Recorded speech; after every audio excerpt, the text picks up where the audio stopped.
Well, on behalf of the journal, this month we have some incredibly great information on a new hot topic and a superb article on evidence-based medicine on the role of supplements. And this is another fantastic article from the Cleveland Clinic, a phenomenal plastic surgery group. And Rebecca Knackstedt, she's one of the co-authors. And Becky, welcome. How are you today? Hi, Dr. Rohrich. Thanks for having me. Good. How are you? I'm great. So tell us about this nutritional supplement study that you did, which I found to be fascinating. And so tell us about why you did that and what you came up with. Sure. So the goal of this paper, there's so much misinformation out there about diet, nutrition, supplements.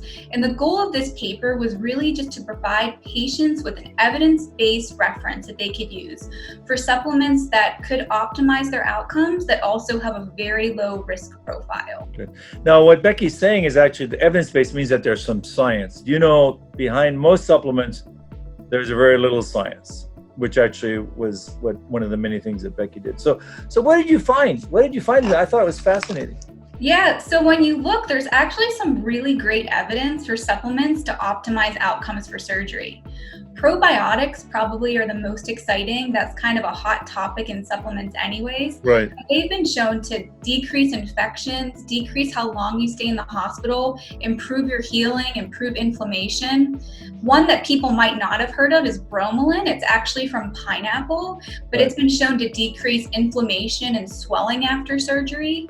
And then another one that people might have heard of is omega-3 fatty acids.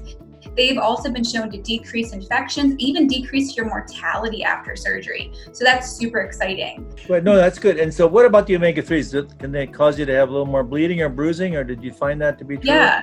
So that's been a common concern about omega-3s. Everyone has always thought that they would cause bleeding in surgery, but there actually was a huge study that was just done where they looked at 30 studies. And those studies all showed that taking omega-3s actually don't increase your rate of bleeding after surgery, which is super important.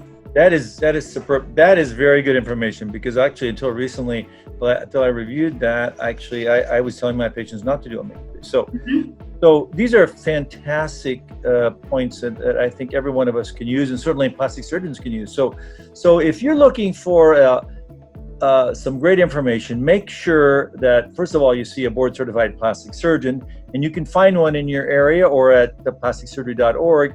When you want to find some great information about pre and post-op care or the real role of supplements in plastic surgeries.